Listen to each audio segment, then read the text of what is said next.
আজি একেবাৰে মাছ দেখাই দেখাই ভিডিঅ'টো আৰম্ভ কৰিছোঁ। মাছখিনি দেখিছেনে ধুনীয়াকৈ আজি ৰাতিপুৱাই আনিলোঁ। মানে বহুত বেছি গৰম পৰিছে, মাংস চাংস খাবলৈ মন নাই, কিন্তু গৰমত মাছ খাব পাৰি, কাৰণ টেঙা দি খাব পাৰি মাছ, কিন্তু মাংসটো খাব মন নাযায়। সেইকাৰণে মাছখিনি ভাজিবৰ কাৰণে এইটো কেৰাহীটো ধুনীয়াকৈ ধুই উঠাই দিলোঁ। আৰু এতিয়া একেবাৰে পানী নোহোৱাকৈ মানে মই এইটো শুকান কৰি ল'ম। আৰু মাছ ভাজোঁতে মোৰ নিচিনা কাৰ কাৰ হয় ক'বচোন, এই যে তেল চিটিকি চিটিকি পৰে।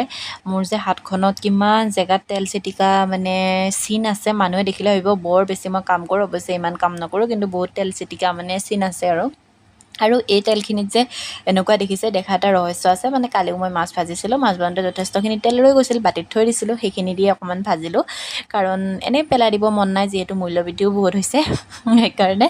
তাৰপিছত এয়া মাছ, আজি আধা কেজি মাছ আনিছিলোঁ। এইটো হৈছে চাইনাপুঠি। চাইনাপুঠিটো মানে সৰু চাইনাপুঠিটোও দি দিলে, আৰু বাকী ডাঙৰ ডাঙৰ মাছ দুটা লৈছিলোঁ।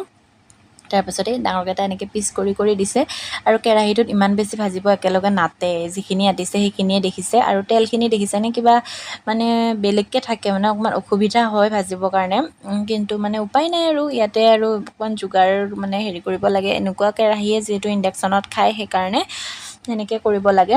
তাৰপিছত মাছখিনি মই অকণমান টাইটকৈ ভাজি ল'ম, কাৰণ থৈ দিম যিহেতু, একেবাৰে গোটেইখিনি খাব নোৱাৰোঁ। টাইটকৈ ভাজি ল'লে থৈ দিলে ভাল লাগে, আৰু ঢিলাকৈ ভাজি যদি থৈ দিওঁ মানে পিছত খাবলৈ অলপ ঘিণ লগা টাইপ হৈ যায়, কিন্তু টাইটকৈ ভাজি থৈ দিলে ঘিণ নালাগে। আৰু অকণমান ৰিলচৰ কাৰণেও ভিডিঅ' বনাই আছিলোঁ যে, সেইকাৰণে মিক্স মেচ হৈছে দিওঁতে। আৰু এইখিনি হৈছে পেটু। মই মানে মাছ আনিলে পেটুখিনি মই কেতিয়াও পেলাই নিদিওঁ, মানে বেপাৰীক দিব দিওঁ, পেটুখিনি দি দিব বুলি কওঁ। মই পেটু খাই বৰ ভাল পাওঁ। আৰু পেটু আপোনালোকে কেনেকৈ বনায় কমেণ্ট কৰি জনাবচোন। মোৰ পিছে বৰ বেলেগ বস্তু দি মই খাই ভাল নাপাওঁ। মই এনেকৈ পিঁয়াজ বেছিকৈ দি পেটু ভাজি খাই মই ভাল পাওঁ। কিছুমানে বিলাহী কি কয় এইটো, বেঙেনা চেঙেনা দি বনাই, মই ভাল নাপাওঁ। আৰু মাছখিনি ধুনীয়াকৈ মই ভাজি ল'লোঁ। আৰু মাছৰ মাথা খাই মোৰ বৰ বেছি ভাল লাগে, কাৰণে মাথাকেইটাও ধুনীয়াকৈ ভাজি লৈছোঁ। ইফালে আকৌ পেটুখিনিও ভাজি আছোঁ, কাৰণ পেটুখিনিও ভাজি হোৱা নাই ন। পেটুখিনি অকণ বেছিকৈ ভাজিব ভাল লাগে তেতিয়া। আৰু দেখিছেনে পেটুখিনি ভাজি মোৰ হৈ গ'ল। তাৰপাছত কেৰাহীখন আকৌ ধুই লৈছোঁ, কাৰণ মই এতিয়া ভাজিম পটল। কালি ৰাতি যে দেখুৱাইছিলোঁ পটল ভাজা, তাৰপাছতে সেই পটলখিনি ভাজি ল'লোঁ আকৌ, নহ'লে পটলখিনি মানে বেয়া হৈ যায়, পুটুককৈ বেয়া হয়।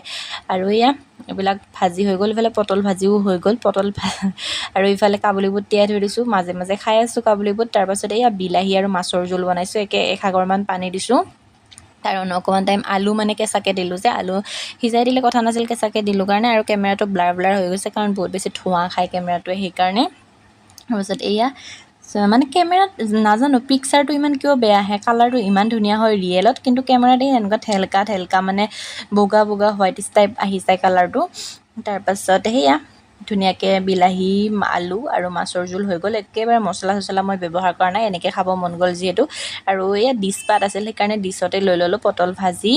তাৰপাছত পেটু, লগতে মাছৰ ফিচাটো লৈ লৈছোঁ। ফিচা খাই মোৰ ভাল লাগে, মানে ফিচাটো অকণমান বেছিকৈ থাকে যে, সেইকাৰণে। তাৰপাছত এতিয়া ধুনীয়াকৈ ভাতকেইটা খাই লওঁ গৰমত টেঙা মাছৰ জোলেৰে।